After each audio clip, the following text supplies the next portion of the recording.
All right, man, peace. So as many of you brothers know who follow hip-hop for at the very least the last 3 decades, Jay-Z has had a very arduous and long path to the top of the mountain. But he is at the top of the mountain, there's no doubt about that. And that was confirmed in the last 2 weeks when Forbes magazine asserted that he became hip-hop's first billionaire. Which is strange to me because supposedly Dr. Dre was hip-hop's first billionaire. But I'll be touching on that later on in this video. It's just very obvious to me that many of these quote-unquote economic or money magazines play games with the public because they know that most of these characters are exactly that. They're just characters. They have an image to uphold, a veneer to perpetuate, but underneath all that, they're just a puppet. They're given a certain amount of power based on how strict their adherence is to certain Luciferian ideologies, and Jay-Z, without a doubt, is probably the highest level witch in Hollywood, particularly in the music branch of Hollywood. He's right there with Madonna. And I've touched on that in other videos. And that is why he has been allowed to gain access to certain money-making ventures that will augment his profile. And that's really all it's about. Hollywood operates according to a hierarchy, which in and of itself is a veneer because they're all Kabbalists. All of the top music executives and movie executives, the true movers and shakers, they're all Kabbalists. And most of their major moves are made according to their veneration of Baal or Asar, whatever you want to call him. And that trickles down to the actors, the actresses, the rappers, the singers, the producers, so on and so forth. The higher they are up on the totem pole, the stricter their obeisance or their veneration is of these entities. And I know that many times it's very difficult for cats to understand that. But when they say that Jay-Z is hip-hop's first billionaire, what they're saying is that he's a good boy. For those of us who've paid attention to Jay-Z's ascension, he started out in the early 90s. Being basically a ghostwriter and considered a B-class or a C-class frontman in his partnership with Jaz-O. I remember the song Hawaiian Sophie. Eventually he was able to make his mark in a very impactful way with his debut album, Reasonable Doubt. Still to this day one of the great debut albums of all time. But he had an issue acquiring mass appeal or any form of pop resonance. And there were a couple of reasons for that. Number one, he had not been able to establish the correct business paradigm or marketing scheme for himself, i.e. the correct blueprint for himself. And that's why when he eventually did find what his niche was, he called his seminal album The Blueprint. And also there were just too many characters that were in his way. Biggie Smalls, Tupac Shakur, they had to be removed to make room for Jay-Z, who's been a high-level Luciferian, or at least someone with an understanding of Luciferian ideologies from the very beginning. But he didn't become promoted as a global icon until he got rid of Dame Dash and joined in partnership with Leo Cohen, the high-level Caucasian Jewish Kabbalist music executive associated with Def Jam. That's always going to be the key. Whenever you want to find out why or how many of these top quote-unquote superstars or celebrities gain the amount of fame that makes them recognizable all across the globe, it is because they have come to understand that they have to conform to those that control Hollywood, which is a bastion of witchcraft. That's how you promote. You promote through enchantment. So whoever controls the radio and the television, you have to get in good with them. And once you're in good with them, they make you a star. They can make you or they can break you. And that gets back to the original point of this segment here, calling Jay-Z hip-hop's first billionaire. As I've already stated, supposedly that was Dr. Dre. Remember, he had the deal with Apple to sell them the Beats by Dre headphones, and supposedly that made him a billionaire. Maybe they're not counting him because they're asserting that either he's not active in hip-hop anymore, or he was able to make his $1 billion by selling headphones and not through music. But Jay-Z was someone who started to pop in the streets with the Hard Knock Life album in 1998. Prior to that, he was someone who was known more by hardcore hip-hop heads, a super lyrical dude who once again was having trouble finding his niche, the appropriate style that could make him connect with the masses. But with the Hard Knock Life album, that's what truly amplified his profile. And from there, he started to gain more and more acclaim nationally as a hip-hop star. But he still was receiving no recognition from the Grammys or any of these mainstream magazines like Rolling Stone, etc. It wasn't until he got rid of Dame Dash and linked up with Leo Cohen and became the head of Def Jam, that suddenly Jay-Z was being marketed as the black Frank Sinatra, and of course then he was linked up with the monarch asset known as Beyonce, and they have acted as the proverbial father god and mother goddess of the music industry since about 2003, 2004. Well, Jason Whitlock had a very interesting discussion on his show Speak for Yourself pertaining to Jay-Z and whether or not he should be viewed as an idol or someone to look up to. And of course, the answer is no. But over the course of this conversation, a lot of essential truths about the so-called black community are going to be revealed, particularly the so-called black man. Eventually, the discussion is going to segue into a comparison between Cardi-B and Jay-Z.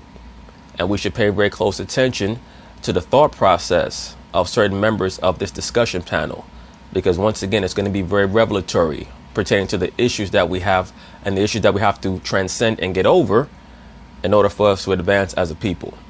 So anyway, they're going to talk about it and I'm going to chime in. All right, guys. So yesterday it was announced that Jay-Z is the first billionaire in hip-hop. Obviously a huge milestone for the culture. And I personally know... You notice the brother used that phrase or that slogan, the culture, quote unquote. I've already stated that term, the culture, is in reference to hip-hop and the impact that it has had on our people, on so-called black people. And for the most part, it's been deleterious. All it's done is promote drug use, drug dealing, and two-dimensional thought. That's all it's done for the most part. Young black people who say Jay-Z's a role model. So I want to ask you guys, do you think kids should look up to Jay-Z? Man, the conflict is real. Okay, I had this conversation in depth with an executive at BET one time for a show. Okay, and I think I caught everyone by surprise by saying I don't look up to people necessarily in fullness who have a redemption story versus the people we don't highlight enough who did it right from beginning to end. Absolutely. But this is the issue, and I've been making videos about this since I've had this channel. Athletes, actors, and musicians are not supposed to be quote-unquote role models. Your main role model, as hackneyed as it might sound, is supposed to be, or are supposed to be, your parents, your mother and your father.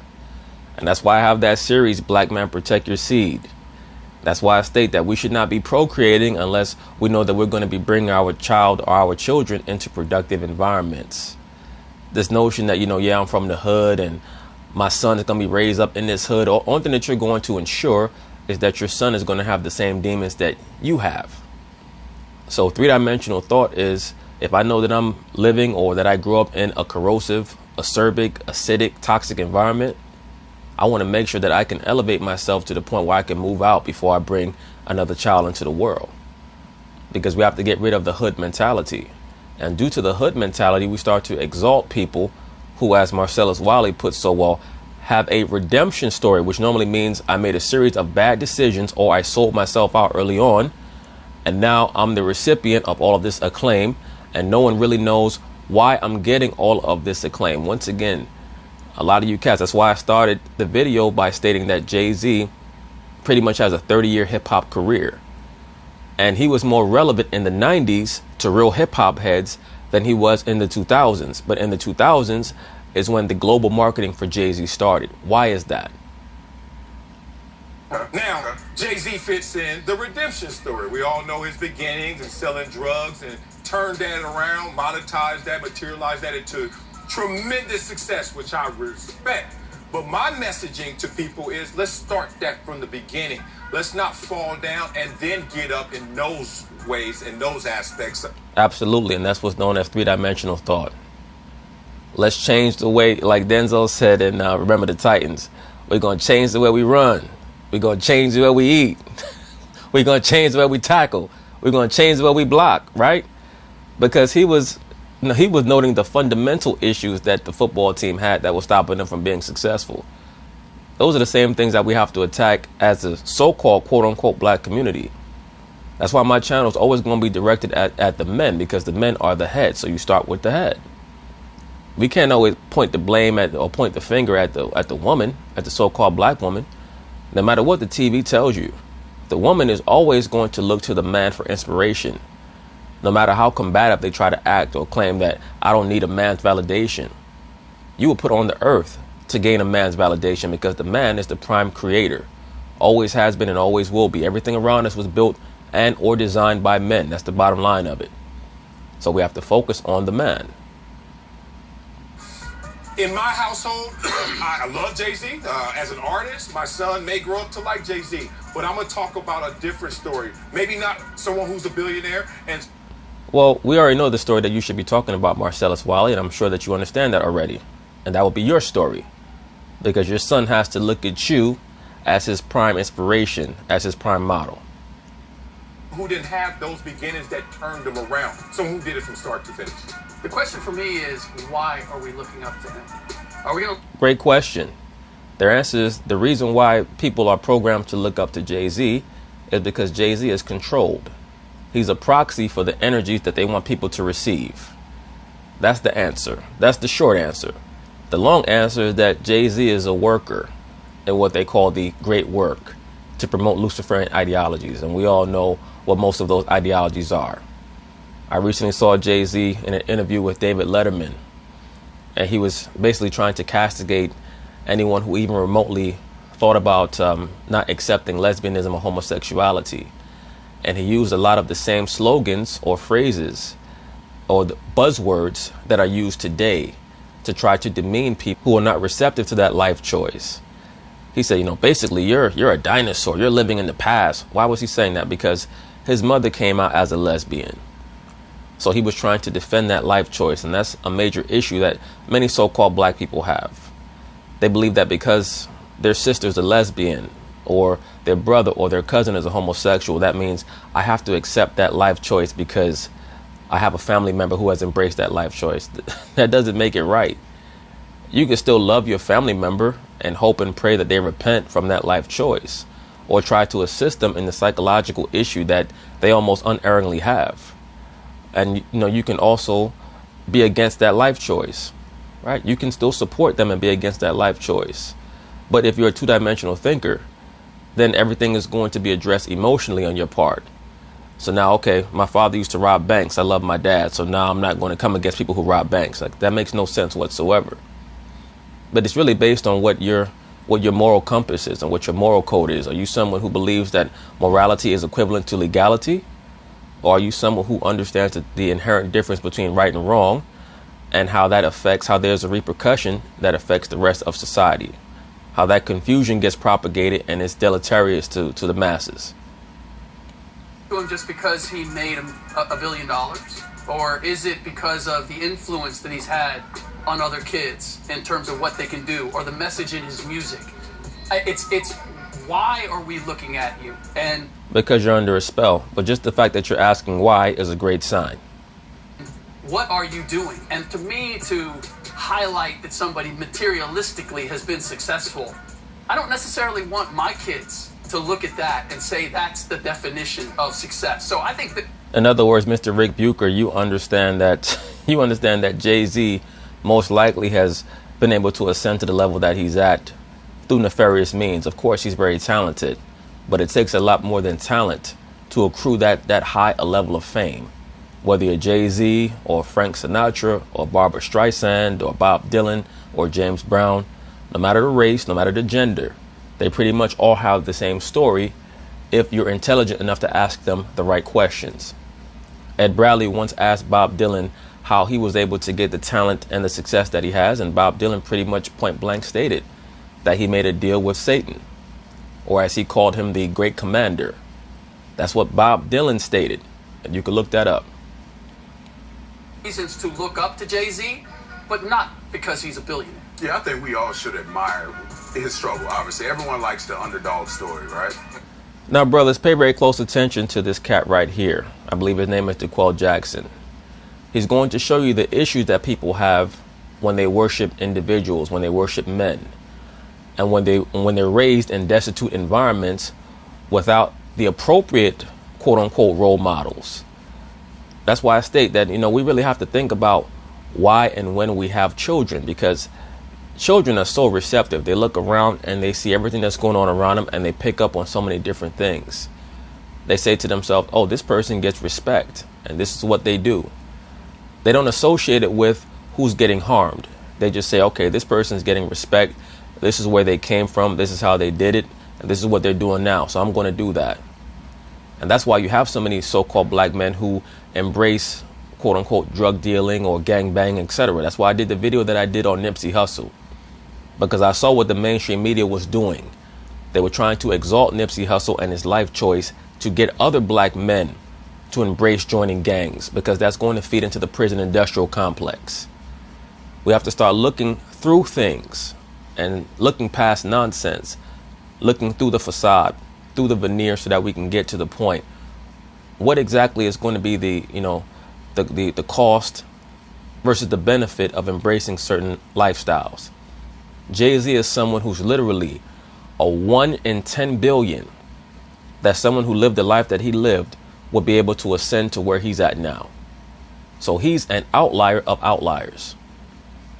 Me, when I was young, and a lot of these African-American communities, they look up to rappers. They look up to guys like Jay-Z, right? Which is a problem, right?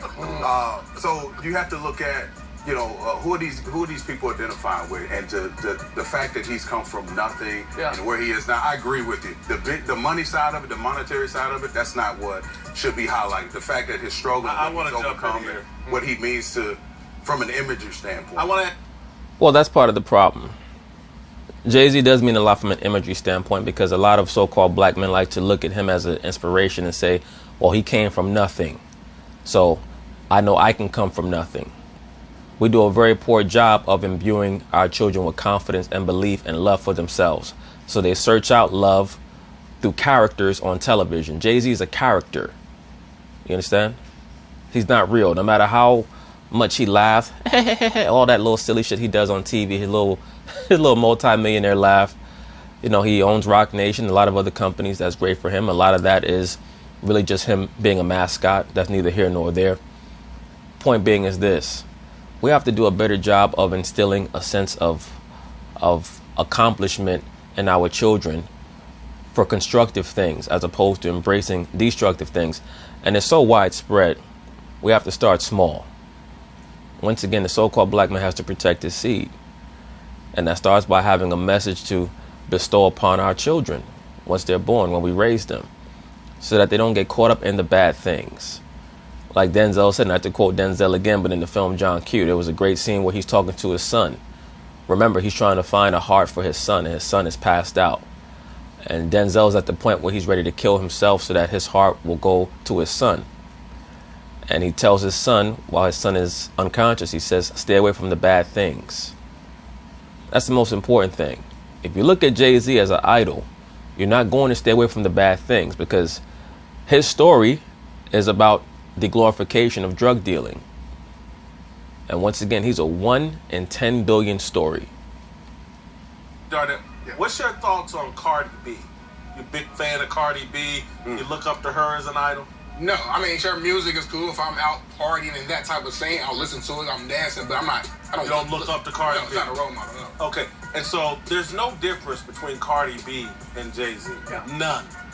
Now, let me say this very quickly. This would be viewed as a controversial statement, and as we're going to see, it was viewed as controversial by many of the members of the panel, especially as we go into part 2 of this conversation. But what Whitlock was trying to say is that there are niches in Hollywood, in the entertainment industry, and you have to fill that niche. You have to fill that archetype.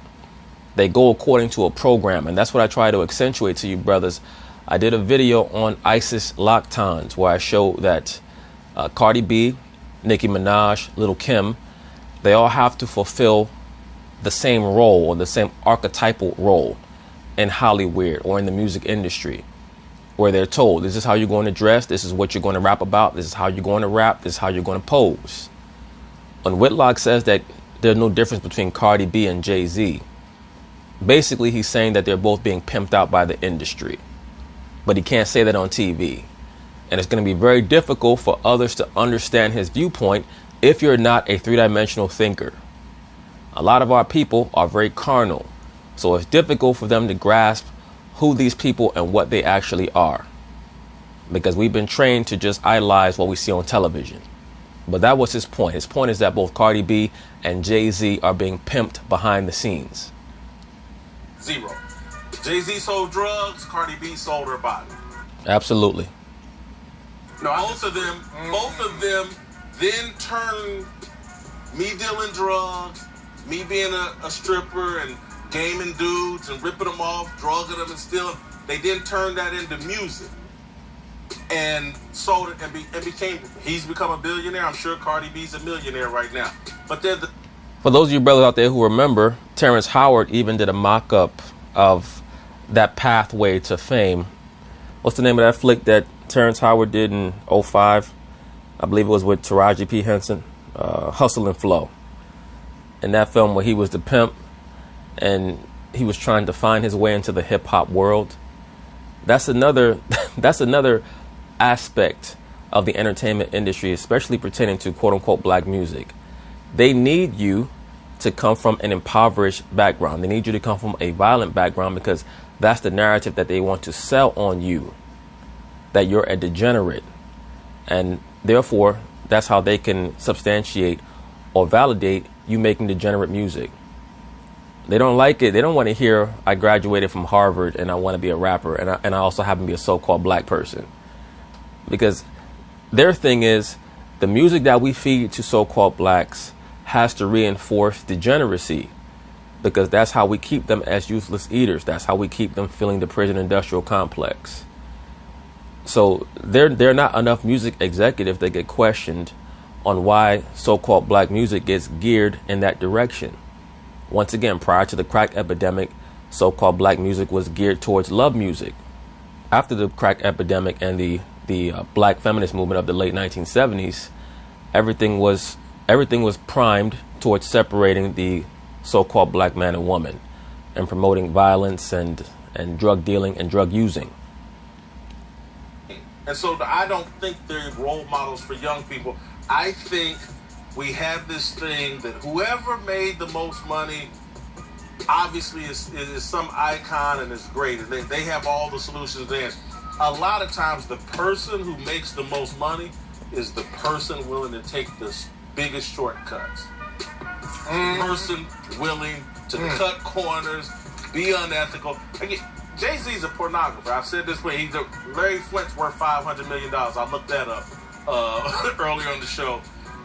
And again, it sounds like I'm just being hypercritical of Jay-Z. I don't look at him and any other rapper, Cardi B. They're no different than Hugh Hefner, Larry Flint, anybody else in the pornography industry. But that's what they are. They're not role models, in my view. Well, I'll have to agree with you, bro. And beyond that, you made the correlation between them and pornographers. Most rappers would tell you that they're going to rap about what sells. They have to rap about what sells because there's a business paradigm that is established in the hip-hop branch of the music industry. Just like if you're a female pop star, you really can't make love songs about men now. Every song that you make has to be bashing men. If you listen to or if you hear any songs from Taylor Swift or Ariana Grande or whoever, all their music has to be about man bashing in order for the music industry to promote them, because they're told what to sing about and what to rap about. So yes, they are pornographers, but I would not even cast Jay-Z or Cardi B as Larry Flint. I would cast them as one of the more high-profile prostitutes that work for Larry Flint. As a result of being in this business, I've met plenty of celebrities, plenty of phenomenal athletes. What it has taught me is that I'm not going to look up to anybody that I don't really know. In other words, you've come into contact with many high-profile celebrities and athletes and found out that they were pieces of shit in real life. And maybe at best a piece of shit, maybe at worst a damn Satanist. Who the hell knows?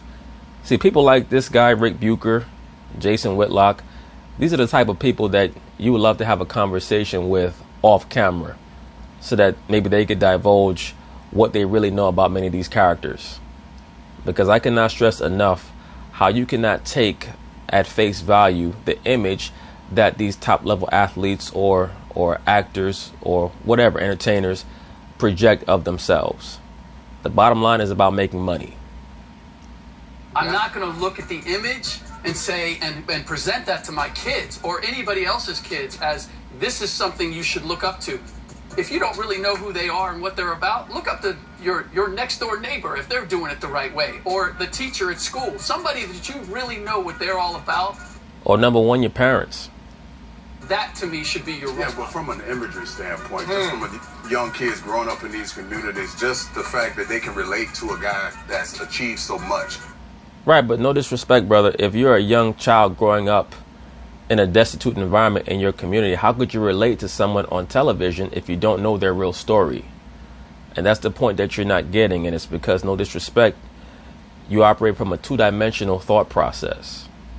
You believe what these characters on TV tell you. And that's a major problem, especially with you being an adult. Your job is to tell your child, these people on TV, that's not real. It's like in the film Bronx Tale. Remember, the kid, he was caught up in idolizing mobsters and the mafia. And his father was a bus driver, played by Robert De Niro. And De Niro would tell his son, those guys, they're not working men. It's not going to last long with them. It's very, very similar, this situation between the infatuation that the youngsters of our people have with what they see on TV, as opposed to the reality. Because the reality is, many of these artists are not even making any real money. Most of them are still operating on the same deals that they were giving artists, quote-unquote artists, really witches, back in the 1920s and 30s, believe it or not. They're getting pennies per album sale.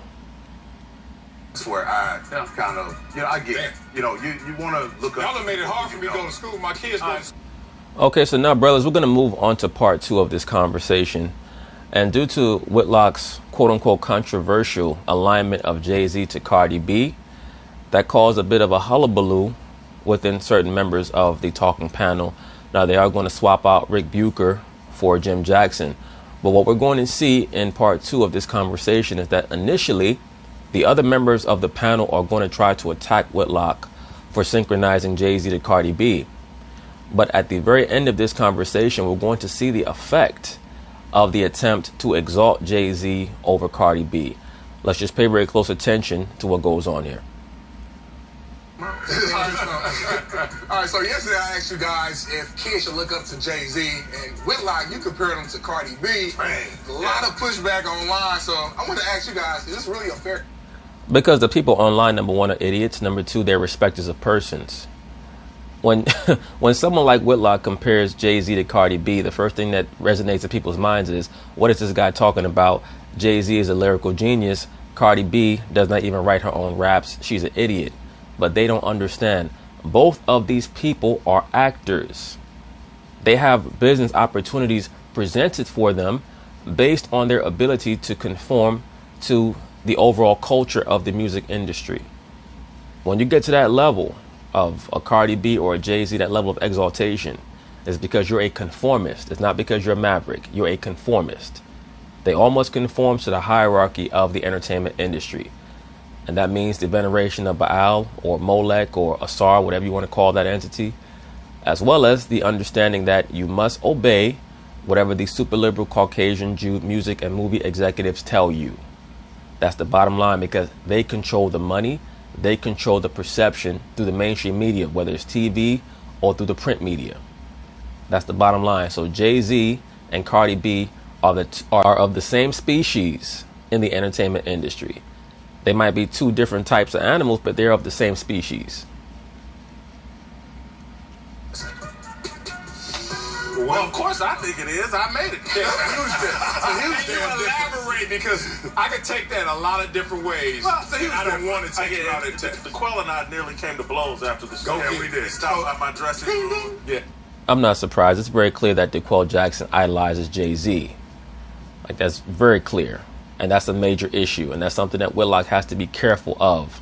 When you go back and forth with fanboys, especially in person, remember, a fanboy is just a cult member. You never know what they might do. Especially if they view Jay-Z or anyone else as a major inspiration in their life success. Oh, you want to throw hands? Whitlock, you know damn well you wouldn't try and throw no damn hands with that man. You'd be that man's latest tackle. What I was trying to explain to the Quell yesterday after the show, and I'll do it again, is like, Cardi B is what, 25? Jay-Z is damn near 50, Yeah. I would think. And so if Jay-Z were entering the business now at Cardi B's age, what would his music sound like? Just like Cardi B's. Jay-Z has already told you on the blueprint in 2003, I'm not rapping like Common. Because Common don't sell. He Absolutely. rap however it sells. Cardi B is selling. Yeah. That's what Jay-Z would be doing right now if he were in Yeah, the but rap. that Or he'd be just a mumble rapper. He'd be one of these cough syrup rappers. The question is there any difference between Jay-Z now and Cardi B? There's a huge difference in my opinion. Well, yeah, Well, not quite. Whitlock said that there's no difference between Cardi B and Jay-Z, but he wasn't talking about stylistically. And that's where a fanboy is going to get his head all messed up. The actual question is this a fair comparison? And yes, it is a fair comparison. Because in the same way that people don't know why Cardi B is getting all of the acclaim that she's getting, once again, when Jay-Z was at his peak in the mid to late 90s, he was not getting recognized by the Grammys or by mainstream media. It was only after he let go of Dame Dash, and, interestingly enough, there was a government sting on Dame Dash, Suge Knight, James Prince, and Irv Gotti all on the same day, interestingly enough. And Jay-Z, right after that, became exalted. Why is that, brothers? Because, and what I'm going to say is alleged, it's very clear that he was working through his label with the government in some way, shape, or form to address what those guys were trying to do, which allegedly was to start an all-black imprint that was going to be able to come against the Caucasian Jewish-owned Def Jam Records and so on and so forth. They were trying to cause a paradigm shift in the hip-hop world. And because Jay-Z showed his loyalty and his fidelity to his true masters, that's what initiated the global acclaim or exaltation of Jay-Z. 25 years. Right, you have a guy who's inspired us in so many different ways through documentaries, his philanthropy work. He's let us. In other words, brother, you're drinking the Kool-Aid. We've grown with him throughout his music. No question. If anyone, She's if just you're a gonna child. If you're going to compare anyone to Yeah, Jay-Z but right now, you have to use. All right, let me be a referee for a second. That's not how we use. Right, but see, this brother here does not understand Jason Whitlock's thought. What Jason Whitlock is saying is that Cardi B is filling the niche of Jay-Z. It's not a generational thing. There's a statement, or there's a slogan or a saying, that history is a chronicling of replacement. You understand that? Like you had Dr. J, and then came Jordan. You had Jordan, and then came Kobe. Now you have Kawhi Leonard. Their job was to fill a niche. Cardi B's job is to fill a niche. Now some people might say she's not going to fill Jay-Z's niche. The point being is that Jason Whitlock is making an assessment based on his understanding of how the entertainment industry works, and it's going over all of these guys' heads because they're caught up in Jay-Z's wordplay, his verbiage, his lyricism. And they're saying, how could you compare him to Cardi B? But Cardi B is being promoted and her image is being propagated on a worldwide scale in the same way that Jay-Z's was 10 years ago. Compare anything on this show. We compare Jordan's legacy to LeBron in the now. Right. So we go what you have done to what you have done. We don't never shift it to, well, if you Jordan Well, that's different, bro, because that's a sports conversation. So in sports conversations, you compare accolades, you compare stats. Jason Whitlock is speaking three-dimensionally. So once again, the real issue here is that many of the other members of the panel are not speaking, or maybe can't speak from a three-dimensional perspective. We don't do that. I'm just letting you know that that's atypical. Let me just say this. LeBron has put out, 16, 17 albums? Mm-hmm. Jay-Z's put out 15 albums, or I don't know, collabs and all that. Cardi B's put out one. She's in the infancy of her career. Yeah. And so again, when after LeBron's first season, we didn't immediately go to comparing him to who's the GOAT. But we did start the discussion about he may one day be the same as Jay-Z. And LeBron was put into that niche. As a matter of fact, LeBron was put into a hybrid niche of Michael and Magic. That's why they always make that statement. LeBron is like a combination of Michael and Magic. He's really not a combination of either one. The only thing that LeBron really has in common with Jordan is the number that he wears. LeBron truly is Oscar Robertson 2.0, except he does not pass anywhere near as much as Oscar Robertson did. But to Whitlock's point, when LeBron first came into the NBA, it was prognosticated that he was going to be another Michael Jordan. That's the blueprint that he tried to follow, especially in regards to marketing early on. Cardi-B the same. Excuse me. Yeah, I believe. What? I'm just trying to shift this so it's If Jay-Z started his career today, That's not what he would be we're doing talking the about. exact same thing as That's Cardi-B. not what we're You talking saying about. that if a dog had a square Well, how could you say that's not what you're talking about when Whitlock is the person who put forth the assertion? So your job is to refute the assertion. You guys are speaking on different wavelengths. Whitlock is speaking on a different wavelength from everybody else, but we're going to see how this conversation is going to develop due to the fact that their overall goal is to really to exalt Jay-Z, because these guys here are Jay-Z fans. But it's boo-boo bricks, okay? That ain't really what I wanted to say, but that I'm giving you on the air.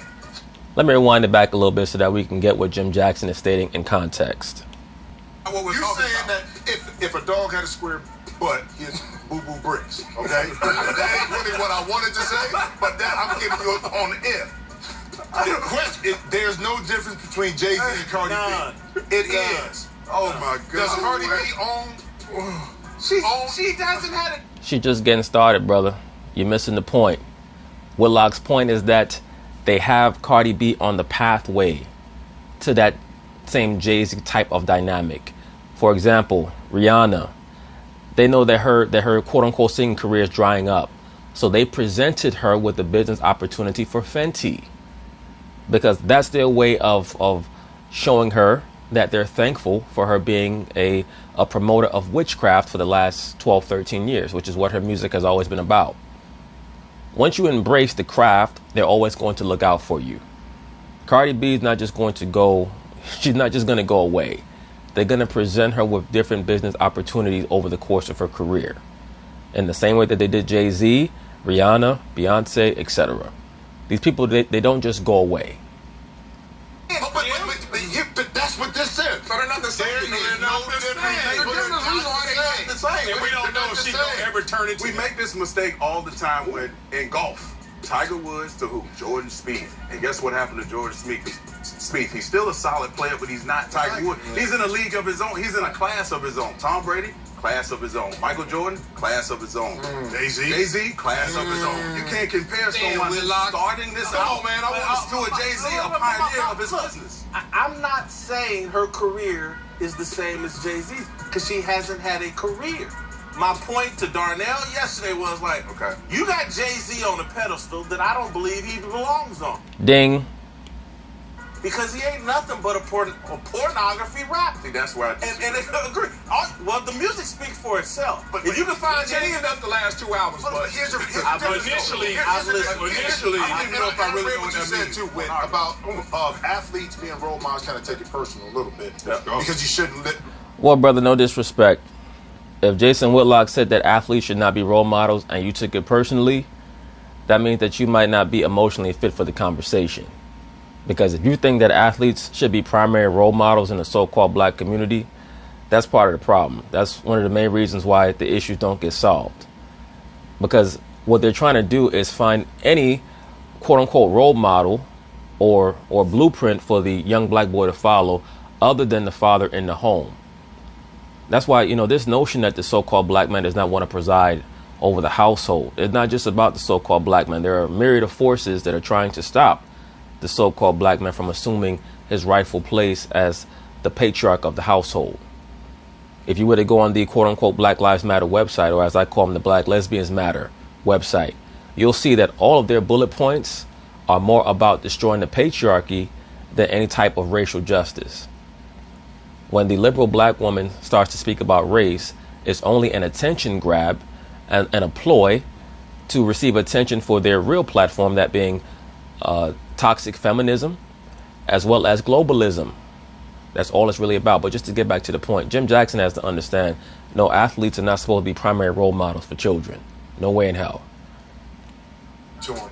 I didn't say that, but go ahead. But I'm just, you talking about being role models. Yeah. That athletes and people shouldn't look up to him, right?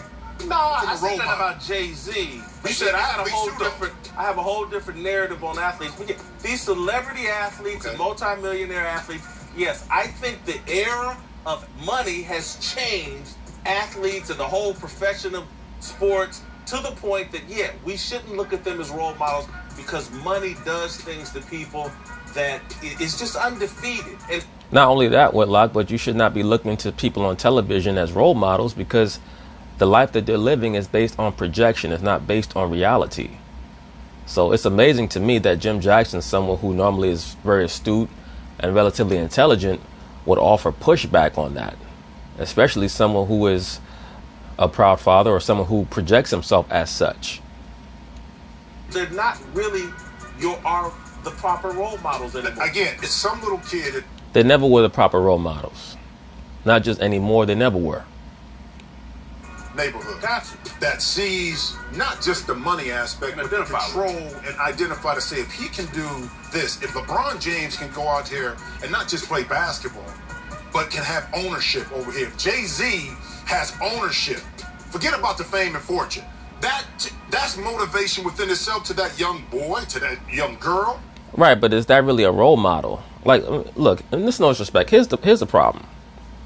And I'm not quite sure if Jim Jackson understands this. You can inspire someone and not be a role model. A role model is someone that you want to replicate their day-to-day actions. You don't know LeBron James. You don't know how LeBron James received access to own a lot of the companies that he owns. Because at the end of the day, the only way that you really can have long-term ownership of a company is for it to be monetarily successful. In order for your company to be monetarily successful, and for LeBron James, a successful company has to be making millions of dollars, you have to have connections in Hollywood. And there's really only one gateway into Hollywood. So that's what I mean when I talk about the nuance of these dynamics. We have to get back to putting the onus on the singular so-called black man. Brothers, there's nothing wrong with being a regular person. Don't let people get on TV because, no disrespect to Jim Jackson, but this seems to be a circuitous way to exalt himself as a former athlete. And one thing that athletes are known for being is narcissistic. That minority, so you can't clump it all in because it's money. It's things within that structure that allow a young person to look up to and say, you know what, I aspire to own through music, through basketball. Right. That's the difference. Through music and through basketball, brother. Maybe you mean that that's the mechanism that LeBron James and Jay-Z are using, and just the concept of ownership is something that can be imparted on the viewer. But I hope that what you don't mean is that I can become a rapper or a basketball player and own. Because there are 15 to 20 million so-called black men in America, and as we all know, the amount of cats who will make it into the professional sports world or into the music world and be a success is about 0.0001%. These are just facts. Here's my argument to that in terms of making any rapper your role model. If some kid out there goes down, I'm gonna be a rapper. Trust me, that path more likely leads to incarceration, being broke, or in jail than if someone says, hey, I'm gonna be a sports writer, I'm gonna be a doctor, I'm gonna be a lawyer, I'm gonna be this. We have too many kids running. Absolutely, and beyond that, in order for you to be a successful rapper, you almost have to be a degenerate, because what else are you going to rap about? They're not going to market you. If you go to Yale and you get a 4-year degree and you're rapping about how much you love quantum physics, they're not going to market that in these major music witch covens that they call record labels. They're just not going to do that. I'm not quite sure if Jim Jackson understands that. Why do you think that LeBron James is trying to make the transition to Hollywood? It's because he knows the energy with which Hollywood is galvanized. He already knows how they operate. So he's going to fit right in seamlessly. I did a video a while ago pertaining to LeBron James. I'm trying to remember which one it was. It might have been one of the LeBron James Charles Barkley videos or LeBron James, Donald Trump, where in the aftermath I showed him holding hands with a high-level rabbi who was teaching many of these athletes how to worship Baal. I believe his name was Yeshayahu Pinto, something like that. Trying to be rappers, and the whole deal of modeling your life, taking inspiration from rappers, trust me, it is littered with far more failure. When you fail at rap, you end up selling dope, in jail, generally speaking. When you fail trying to be a sports writer, you might end up an English teacher at a high school. You may end up doing what Darnell's doing. There's a whole bunch of different ways to fail trying some of these other paths. When you go down that rap path and Jay-Z is your model, and you think you're going to build up your street credibility, dealing dope and all this other stuff that Jay-Z did, trust me, the overwhelming majority of them end up dead in jail. Or you end up meeting Jay-Z and you get shocked when Jay-Z tells you that in order for you to get signed to his label, you got to pull your pants down and bend over. Allegedly. Not to get graphic, but I promise you that there are a lot of cats out there who've had that meeting with music executives and they were shocked. Why do you think Richard Pryor made so many jokes about that? He and Paul Mooney having to give fellatio to movie executives, or Paul Mooney being a homosexual. Right? Richard Pryor made jokes about this stuff. Why was he making jokes about it? Because it was real. So you got to be very, very careful when you think that Jay-Z is the pinnacle of success. Because by the time you get up to that mountain to meet Jay-Z, Jay-Z's going to show you this is how I got here and this is how you're going to stay here. And if you don't do what I did or what I tell you to do, you're going to get kicked back down that mountain. You're missing what his point is. And I get it that somebody can be rich and all the business can be. I'll bring it back to me, right? So when I was a child, I had the people around my life was my uncles and aunts. Either a lot of them were either on drugs, selling drugs, and in and out of prison. So that, in other words, they were degenerates. No disrespect, brother. That's why, once again, when you're a child or when we have children, they're looking around to receive stimuli from everything around them. And if they're being raised around degenerates, they're going to look to the highest level degenerate as a role model. My reality, right? And what I identified with were people who look like me. Yeah. But in the same breath, the uncle who kind of saw this curious kid who had a really good gift that wanted to do more, he changed my course. The reason why I'm sitting here is because of him. And guess what? He was a guy that was in and out of prison. And I love him to death. He went on to live a fulfilling life. All that's cool, bro. But your story could easily have been that it was your father that inspired you to be a great football player, and your father was a hard worker and eventually owned his own business. I don't understand why so-called black people, especially a lot of so-called black men, love to tell these stories about drug dealers and gang members who had a good heart and put the battery in their back to make it to the NFL or the NBA. It could easily be that your father was an executive at a business or a corporate firm somewhere, and you followed his path, except you wanted to go to the NBA or football, and he showed you how to work hard every day. We have to stop trying to create this energy around outliers and acting as if they could ever be the standard. Degeneracy can never be the standard of functionality. We can't.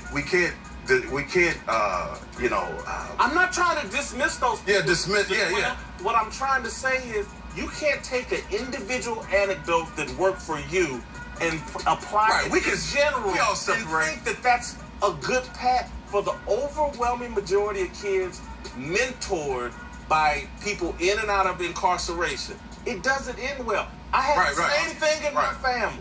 And again, I'm not going to embarrass anybody, but I idolize some people in my family.